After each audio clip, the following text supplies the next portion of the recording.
এবারে যারা যারা বুঝবেন একটু বুঝে না, না এইখানে উপর থেকে 3টে পার্ট আছে। উপরের পার্টে কোন রকম পেন চলবে না, শুধুমাত্র ছবিটার এখানে শুধু বর্তমানে একটি রঙিন ছবি বসবে। সেই ছবিতে কেউ যদি চশমা পরে থাকেন, চশমা খুলে ছবি তোলাটাই ভালো। আর মুখ কান নাক যেন পরিষ্কার আসে, পাসপোর্ট সাইজের ছবি বললেই হবে। আর ব্যাকগ্রাউন্ডটা মানে ছবির পিছন দিকটা যেন হালকা রঙের হয়, এইটুকুই বাস।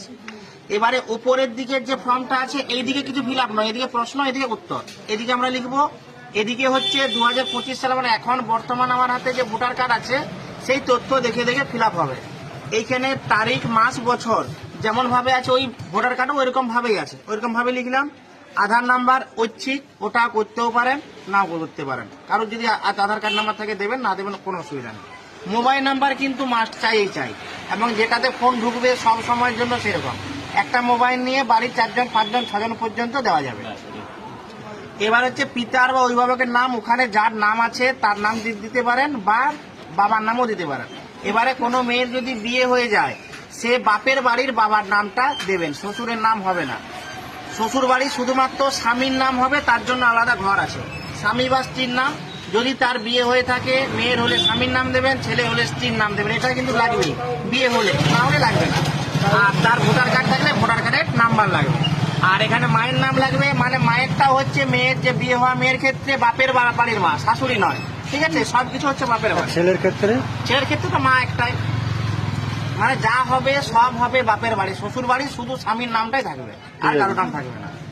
এবারে আসছে এইদিকে 2002 সালের মূল যে তথ্য, কারুর বয়স যদি 40-এর উপরে হয়, নিজের নাম যদি 2002 সালের ইয়েতে থাকে ভোটার লিস্টে, তখন বাম দিকটা আমরা ফিল আপ করবো। আর তার যদি না থাকে তাহলে তার বাবা অথবা মা, ঠাকুমা, ঠাকুরদা, তার জন্য ডান দিকটা ফিল আপ করবো। এইদিকে যেমন ফিল আপ হবে, এইদিকেও সেরকম ফিল আপ হবে। একটা দিকে আমি ফিল আপ বলে দিচ্ছি। নির্বাচকের নাম, মানে ওই 2002 সালের লিস্টে যার নামটা আমি দেখছি, আমার নাম হোক বা আমার বাবার নাম হোক, সেই নামটা আমি লিখবো। আমার নাম যদি থাকে আমার নাম লিখবো, আর যদি আমার নাম না থেকে বাঁ দিকটা করছি না ডান দিকে করবো, তখন আমার বাবার নাম লিখবো বা মায়ের নাম লিখবো বা ঠাকুমা বা ঠাকুরদা। আর যদি কারোরই নাম না থাকে, এমনও হতে পারে 2002 কারোর নাম নেই, দুটো লিস্টে ফাঁকা রাখবে। শুধু উপর টুকুন ফিল আপ হবে, ছবি সাঁটাবেন, সই করবেন, বাস, বাকিটা ওনারা বুঝে নেবেন। তারপরে হচ্ছে যার নাম দেবো তার এপিক নাম্বার, তার আত্মীয়ের নাম, ওই 2002 সালের ভোটার লিস্টে তার একজন অভিভাবকের নাম থাকবে, যার নামটা থাকবে তার নামটা লিখবো। এক্ষেত্রে বলে রাখি, অনেকেই আছে ভোটার কার্ডে এখনের হোক বা 2002 হোক ভুল থাকতে পারে, টুকটাক ভুল, যেটা থাকবে সেইটাই লিখবো, ভুল থাকলে ভুলটাই লিখবো। আর যদি এমনও থাকতে পারে যে 2002 ভোটার লিস্টের নাম মানে ভোটার কার্ডের নাম্বারটাই নেই, লিখবো না, এখানে নেই, লেখা আছে এপিক নম্বর যদি থাকে। অনেকের ফাঁকা আছে, থাকলে দেবেন, না থাকলে দেবেন না, কোনো চাপ নেই।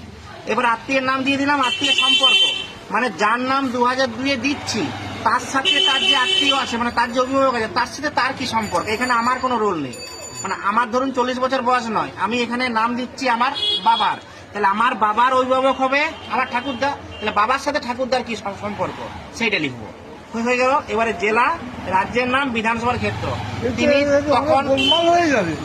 তিনি তখন যদি এই বিধানসভার আন্ডারে থাকতেন, তাহলে এই বিধানসভার নাম লিখবো 2002, আর 2002 যদি অন্য বিধানসভায় থাকতো তাহলে সেই বিধানসভার নাম লিখবো। এবারে হচ্ছে বিধানসভা ক্ষেত্রের নাম্বার, অংশ নাম্বার, ক্রমিক নাম্বার সব 2002 ধরে দেবে। 2002 সেইখানে বিধানসভায় কত নাম্বার ছিল, 5 নাম্বার ছিল, আর কত সিরিয়াল নাম্বার ছিল। এবারে একটা জিনিস জানছি, এই ধরুন আমার নাম এখানে লিখলাম, আমার 2002 চলে গেছে, আছে হ্যাঁ, এপিক নাম্বারটা এখন ঘরে লিখবো না তখন? 2002, এই নিচেরটা পুরোটা 2002, এটাই জানছি।